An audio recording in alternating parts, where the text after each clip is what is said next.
मी आलेला आहे बद्रीनाथ या ठिकाणी आणि या देवभूमीहून आपल्या महाराष्ट्रातल्या शेतकऱ्याला अंदाज देणार आहे, कारण की राज्यातल्या शेतकऱ्याचा ऊस आहे म्हणून राज्यातल्या शेतकऱ्याला परत ऊसावाल्यासाठी आनंदाची बातमी देणार आहे। राज्यामध्ये उद्यामध्ये 17 तारखेपासून 17 मे ते 25 मे पर्यंत राज्यात पश्चिम महाराष्ट्रात मुसळधार पाऊस पडणार आहे, म्हणून पश्चिम महाराष्ट्रातल्या शेतकऱ्यांनी हा अंदाज लक्षात घ्यायचा आहे। राज्यात इतर भागात देखील राज्यात सारखा पाऊस पडत राहणार आहे, म्हणून हा देखील सर्व शेतकऱ्यांनी अंदाज घ्यायचा आहे। पण राज्यात 17 मे पासून तर तसं तर 30 मे पर्यंत दररोज 2-2 दिवस मुक्काम करत पाऊस पडणार आहे, म्हणून हा अंदाज लक्षात घ्यायचा। राज्यातल्या सर्व शेतकऱ्याला सांगू इच्छितो की हा पाऊस पूर्व विदर्भ, पश्चिम विदर्भ, दक्षिण महाराष्ट्र, उत्तर महाराष्ट्र, कोकणपट्टी, खानदेश, मराठवाडा सगळीकडे पडणार आहे, म्हणून हा अंदाज लक्षात घ्यायचा।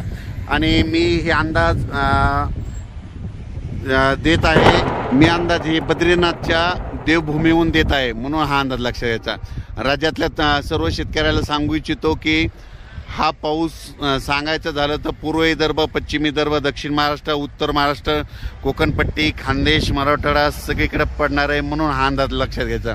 पण राज्यातल्या सर्व शेतकऱ्याला सांगू इच्छितो की म्हणजे राज्यात 17 मे ते 25 मे पर्यंत पश्चिम महाराष्ट्र म्हणजे आता जिल्ह्यावाईज सांगतो, म्हणजे सांगायचं झालं तर नाशिक, मुंबई, उत्तर महाराष्ट्र, त्याच्यानंतर पुणे, कोकणपट्टी, त्याच्यानंतर नगर जिल्हा, सातारा, सांगली, सोलापूर, कोल्हापूर मुसळधार पाऊस पडणार आहे, म्हणून हा अंदाज लक्षात द्यायचा। ओढे नाले वाहतील असा पाऊस 17 ते 25 या दरम्यान असणार आहे, म्हणून हा पश्चिम महाराष्ट्रातल्या शेतकऱ्यांना अंदाज